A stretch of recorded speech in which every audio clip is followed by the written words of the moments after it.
Hola, buenos días. Voy a hablar sobre orígenes del derecho en la historia del tema 1, que vamos a aprender sobre esto, sobre leyes y códigos. ¿Cuál es el código Urnamo?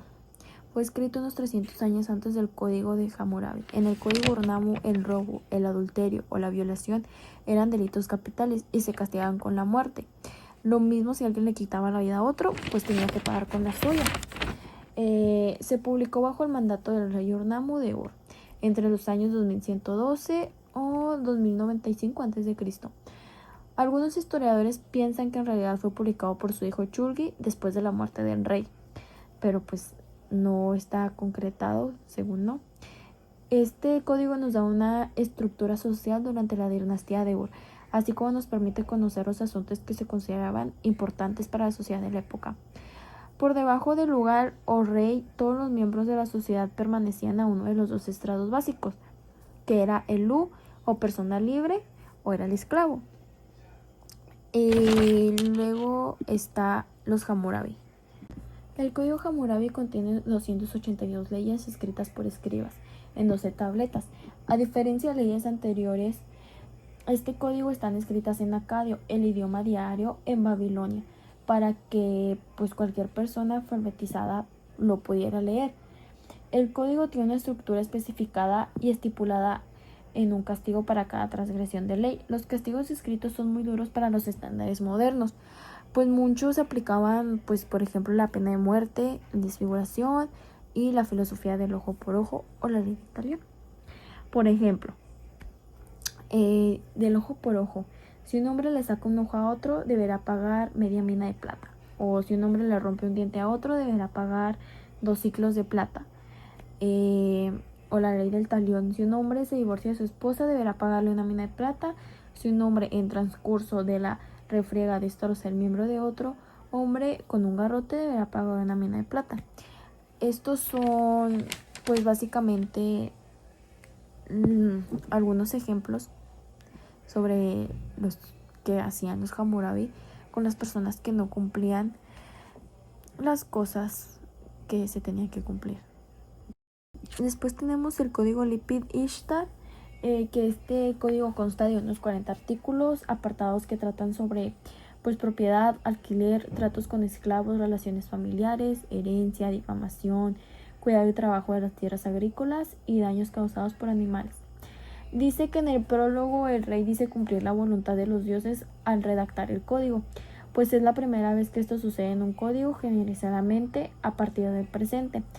En el epílogo, el rey dice haber sabido cumplir con el encargo divino de aplicar la justicia y el bienestar en todo el país, como de algunos crímenes se impone una sanción económica, al igual que sucede en el código de Urnamo, y cosa que no sucede en el Hammurabi. Otros castigos con otro tipo de penas. El comienzo del prólogo de este código y redactado en lengua sumeria presenta unas cuantas lenguas. Todo el contenido prologal se llama inscrito en la tablilla. El código se abre con la relación más importante de los dioses sumerios. El primero en ser citado es el cielo, que fue creído el padre de los dioses y por tanto el titular del panteón, venerado especialmente en Uruk, señor del viento. De acuerdo con aquella tradición, hizo que el padre sostuviera a sus hijos, que los hijos sostuvieran al padre, que el padre ejecutara trabajo para sus hijos, etc. Eso era más o menos lo que se trataba sobre el código de Lipit-Ishtar. Y ahora hablaremos sobre lo de el acadio. Pues es conocido como el código de Urnamo, es uno de los más antiguos, que es el conjunto de leyes más antiguas que se conocen.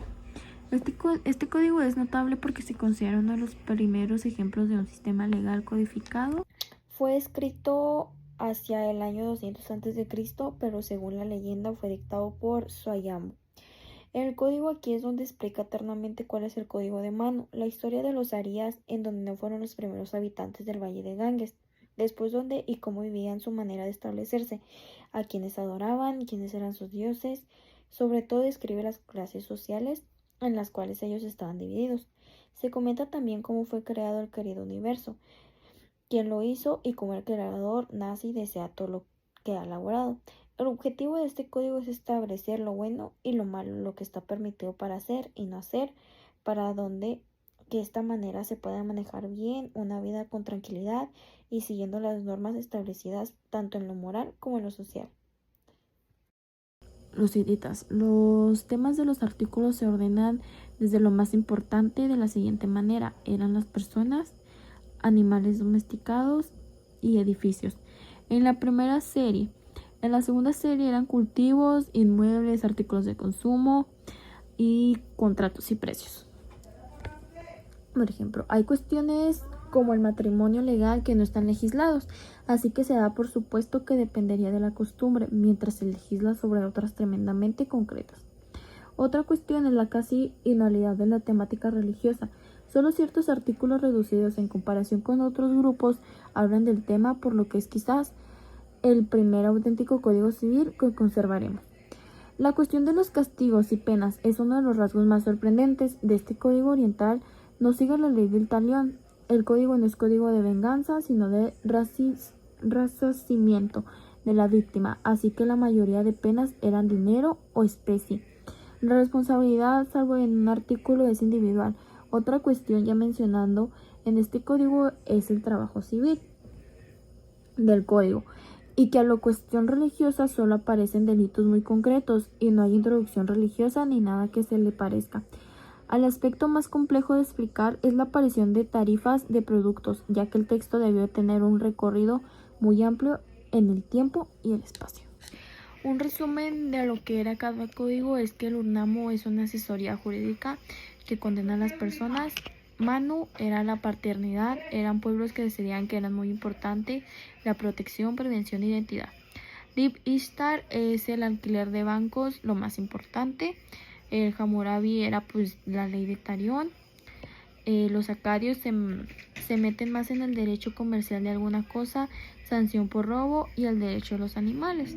Los hititas, ellos lo que hacen son contratos, ellos hicieron un contrato de paz, donde ellos eliminan la monarquía, y eso es un breve resumen. La justicia era que la justicia nace a través de la venganza, o sea, la venganza, el sistema del talión, la justicia conmutativa. La justicia era que tenían conflictos, tú regresabas el daño y pues era que tenías tu equidad. O sea, el sistema que marcaban los alemanes era que así nazca la justicia, así era. La justicia era la justicia universal, es donde el individuo tiene obligaciones para el Estado. Y luego la justicia distributiva es esta relación que tienes con el Estado, pero ahora el Estado está obligado con el individuo. Y luego justicia social, lo que el Estado le debe a cierto tipo de individuos. También hay que tener en claro que una sociedad sana siempre estará progresando, siempre, siempre. O sea, una sociedad sana siempre va a estar progresando. Y esto es todo por hoy. Gracias y toda mi información.